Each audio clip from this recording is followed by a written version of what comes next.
For all my anime lovers out there, we have a very complex relationship with the brilliant masterminds in our favorite shows.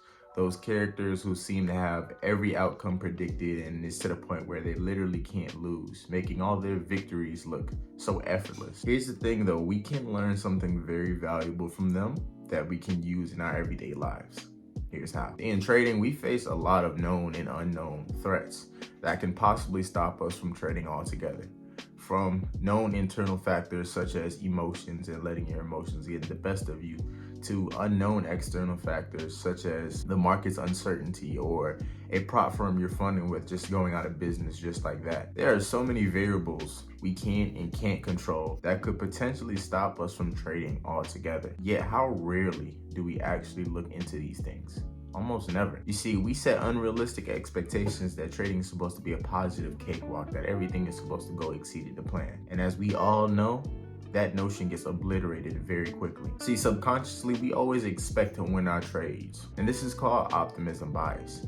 See, optimism bias is when you pay attention to all the good things and you ignore the chances of anything bad happening. After all, optimism bias is how we survived as human beings. It allowed us to take risks that allowed our species to thrive. So don't get me wrong, optimism bias is not a bad thing. After all, it's the reason why I'm still trading. It's what's helped me get through the hardships and the obstacles that I had to overcome. However, too much optimism bias can be a bad thing. And let me explain why. There is two main reasons why too much optimism bias can be a very detrimental thing to our trading success. The first is optimism gives you the best/worst expectation of all time. Hope. And as we all know, hope is an expectation. And when our expectations doesn't get met, it causes us emotional distress. Does that mean I should not have hope, Omar? No, absolutely not. I believe hope is a great thing, just like optimism bias. What I'm saying is you should be okay if your expectations doesn't get met. You should be okay if what you expected doesn't happen, and it shouldn't cause you emotional distress. At the end of the day, trading is completely uncertain. The key to success in trading is just being able to accept the outcome no matter what it is. Not letting it take an emotional distress on you and causing your negative emotions to affect your actions. The second reason is that optimism bias doesn't allow your brain to recognize possible threats. You see, you're too focused on the potential good outcomes that you don't even take into account what could possibly go wrong. And if you never take into account what could go wrong, it's gonna cause a very surprising emotional toll on you when it actually happens. See, I recently just asked myself a question that not a lot of traders ask themselves. I asked, why wouldn't trading work for me? Why would, let's say 10 years from now, will I have asked the question, why didn't trading work? Why did I quit trading?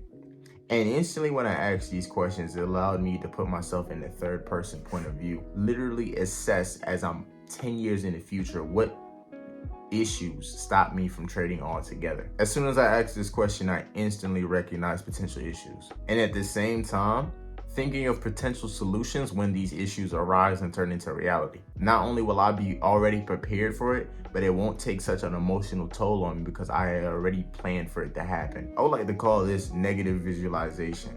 It's gonna be my dark horse for success in trading, something that I'm going to talk about a lot, simply because it allows me to, how do I say this, so-called plan for the negative outcomes and feel the emotion of the negative outcomes so that when those negative outcomes actually happen and become reality, I wouldn't be so surprised because I already experienced it in a little simulation. It's like back testing for your negative outcomes for me. So what is negative visualization? Okay, so this is what negative visualization is. It's when you sit there. Do you know how we always visualize the positive things? We visualize the life that we want, the goals that we want to attain. We visualize that we already achieved those things, right? And those things are great, right? And that's a great way because it gives you the ability to take the risk.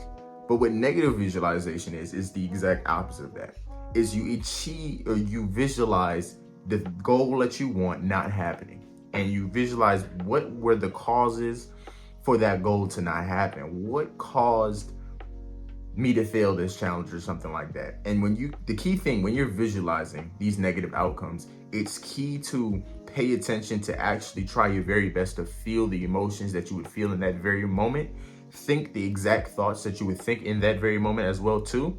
And also try and also think of what your next steps would be in that very moment as soon as dealing with that outcome.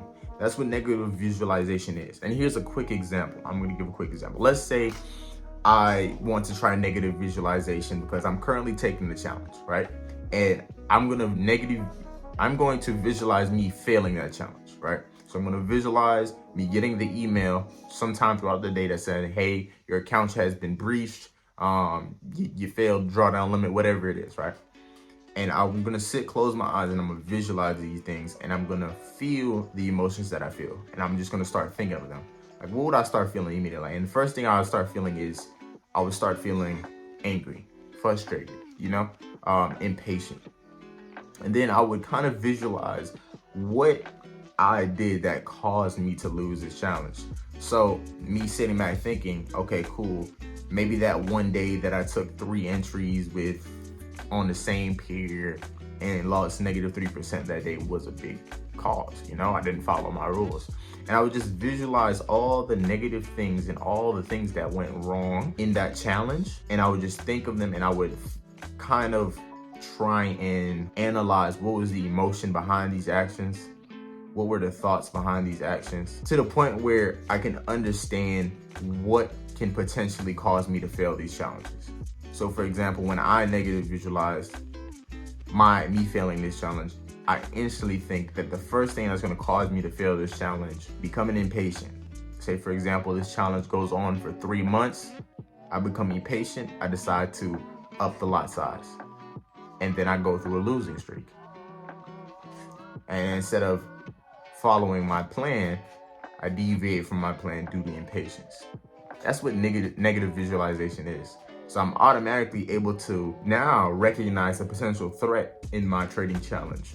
And now I can make what I call standard operating procedures or contingency plans to lower these mistakes or to mitigate these mistakes, to completely avoid them. And if some of them aren't completely unavoidable, I can choose to mitigate for example, losing a trade is completely unavoidable. I can choose to mitigate the effect of that loss becoming a bigger loss.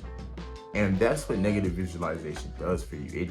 It allows you to instantly just become aware of potential threats and make plans for those threats. So when those threats become reality, you're prepared to face them. So you can use this in multiple aspects, but the main point that I want to come across is that optimism bias is not a bad thing, but too much of it is. You need to have a balance between optimism bias and negative visualization. You can't have too much on both scales. That's the middle point that you're looking for. That is the virtue that you're looking for in both of them. You're looking to be able to be optimistic for the challenge enough to start it, but also be aware of potential threats enough to be prepared for it. If you're too much on the negative side, you're not even going to start the challenge. And if you're too much on the positive side, you're going to start the challenge, but when those obstacles come your way, it's going to be a very hard hit for you. It's going to take a lot of emotional intelligence to overcome that distress that you're feeling, all those negative thoughts and emotions you feel when those obstacles come, instead of just having and being prepared for them already. So my goal, how to use this, is just simply whatever endeavor I'm going into in life, I definitely need to have a little bit of optimism to get started, but I also need to be aware of potential failures that can cause me or cause this endeavor to not work out in my favor. And there's going to be some things that you can't predict, and that's fine.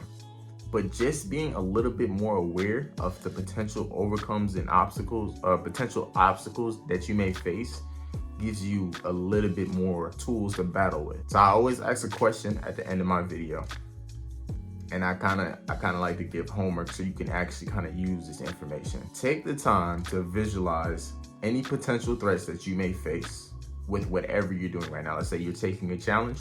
Take the time to visualize what can potentially cause you to fail this challenge and make contingency plans on it. So whatever that may be, just sit down for 5 minutes, close your eyes, and visualize, why would this challenge fail? And whatever idea comes to your head of why you may fail that challenge, write it down and make a contingency plan for it. Until the next time.